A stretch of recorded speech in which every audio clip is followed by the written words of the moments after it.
항명과 재산신고 누락 때문에 정직 1개월의 징계를 내린 것이라면 법무부는 왜 정대택 씨에게 민원 회신을 한 것일까요?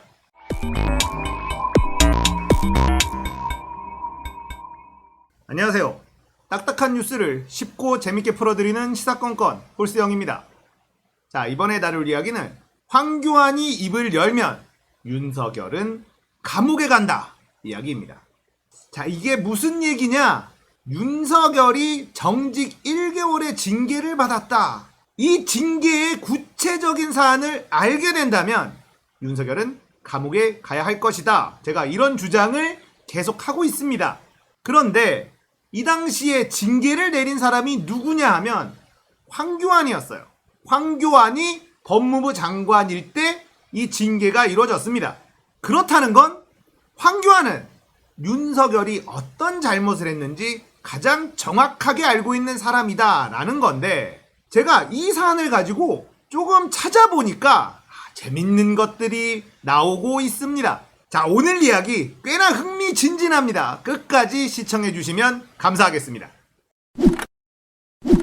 자, 이 문건입니다. 정대택 씨가 윤석열의 장모 최은순과의 다툼이 계속 있었던 상황에서 김건희와 관계가 있는 윤석열 검사가 계속해서 압력을 행사하고 있다, 이런 진정을 계속 넣었어요. 자, 정대택 씨의 민원을 받은 법무부는 정대택 씨에게 이런 회신을 줍니다. 귀하께서 2013년 12월 18일 법무부 민원실을 통해 제출한 민원의 취지는 윤석열 검사에 대하여 엄중한 징계가 필요하다는 취지인 것으로 보입니다. 검사징계위원회에서는 2013년 12월 18일 윤석열 검사에 대하여 정직 1월에 징계 처분을 의결하였음을 알려드립니다. 이런 법무부 민원 회신을 정대택 씨가 받습니다. 자, 이 내용만 본다면 정대택 씨의 민원이 윤석열의 징계에 결정적인 영향을 끼쳤다라고 해석할 수가 있는데, 법무부의 관보에는 윤석열이 사건에 개입했다라는 내용은 나와 있질 않아요. 자, 그래서 제가 좀 찾아봤습니다. 자, 이 당시에 윤석열이 왜 징계를 받았을까? 이렇게 찾아보니까 이런 기사가 나옵니다. 2020년 3월 23일 법무부의 1구위원 윤석열 장모 사건으로 징계, 관보엔 항명 재산 누락. 자, 이런 기사가 있었습니다. 자, 이 기사의 내용을 한번 들여다 볼게요.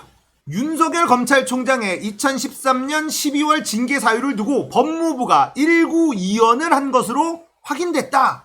법무부는 윤석열을 상대로 독직 등의 이유로 진정을 한 정대택 씨에게 보낸 민원 회신서에 장모 사건 관련 정직 1개월 처분을 했다, 이렇게 밝혔습니다. 자, 여기에 독직이라는 건요, 직책을 더럽히는 것.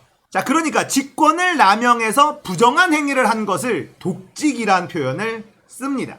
자, 그러니까 정대택 씨는 윤석열이 본인과 최은순 간의 다툼에 있어서 윤석열 검사가 직권 남용하여 압력을 행사해서 자꾸 사건을 방해하고 있다, 이런 민원을 제기한 거예요. 아까 보신 민원 회신서에서는 이 정대택 씨의 민원 때문에 윤석열에게 정직 1개월 징계 처분을 내렸다, 누가 봐도 그렇게 해석되는 회신서가 있었습니다. 그런데 정부 관보에서는 항명, 재산신고 누락 등의 이유만을 적시했다는 겁니다. 2020년 3월 당시 다른 징계 사유에 대해 법무부는 현재 입장을 밝히지 않고 있다는 거예요. 자, 민원 회신서에서 윤석열 검사 엄중한 징계 필요 취지, 정직 1월 처분, 이렇게 써 있었죠. 자, 정대택 씨는 법무부에 윤석열을 징계해달라는 진정을 접수를 했는데 징계 요구 사유는 독직, 위증, 명예훼손이에요. 모두 최은순과 관련된 사유라는 겁니다. 자, 정대택 씨는 최은순과 김건희의 모함으로 억울한 옥살이를 했다고 주장하고 있어요. 이 내용 보시면 진짜 억장이 무너집니다. 재산을 다 뺏긴 것도 모자라서 모함을 씌워서 감옥까지 보낸 그런 사건이거든요. 자, 정대택 씨는 윤석열이 김건희와 동거하며 송사에 개입했다, 이렇게 주장을 하면서 민원을 제기한 겁니다. 이 내용이 독직건이고요. 위증건은 국회 국정감사에서 박지원 의원이 작년에 감찰받은 사실이 있느냐 이런 질문에 감찰받은 사실이 없다 이렇게 대답을 한 겁니다. 이건 위증이다 라는 거죠.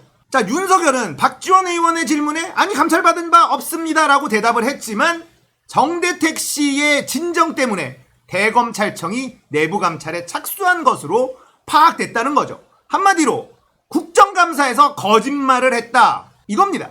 그 다음에 정대택 씨가 낸 진정 사유 중에 하나인 명예훼손.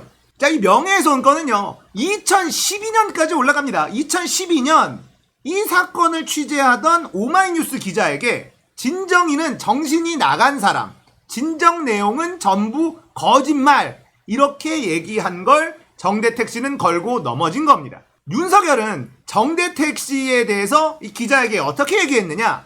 진정인은 정대택은 10년간 장모를 괴롭힌 사람으로 그것 때문에 장모가 명예훼손으로 고소해 1심에서 1,000만 원의 벌금을 받았고 현재 항소심이 진행 중이다. 이렇게 얘기를 했다는 거예요. 자, 이런 얘기만 쭉 봐도 윤석열과 장모 최은순, 김건희는 경제 공동체 이렇게 보이죠. 자, 여기서부터가 이 막장 드라마의 하이라이트입니다.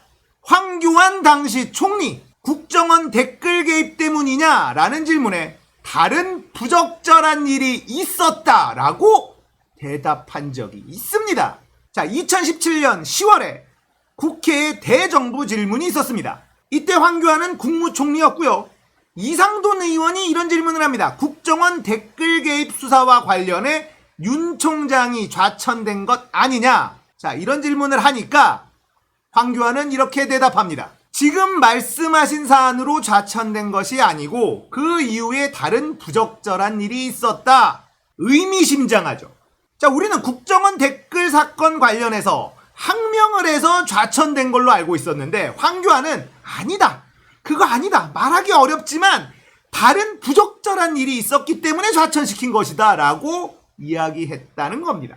자, 정부 관보에서는 징계 사유는 항명과 5억 원 재산 누락 이렇게 적혀 있다고 해요. 실제로 법무부 공고에서는 윤 총장의 징계 사유를 항명, 재산 신고 누락 이렇게 밝히고 있는데 자, 우리는 정대택 씨가 받아본 이 민원 회신을 봤을 때 그런 내용은 없었거든요. 그리고 그런 내용으로 징계를 내렸다면 정대택이라는 인물에게 회신을 해줄 필요도 없었겠죠. 결국 법무부가 정 회장에게 2013년 12월 31일에 발송한 민원 회신서와 같은 날 발행된 관보의 내용이 상이한 셈이다.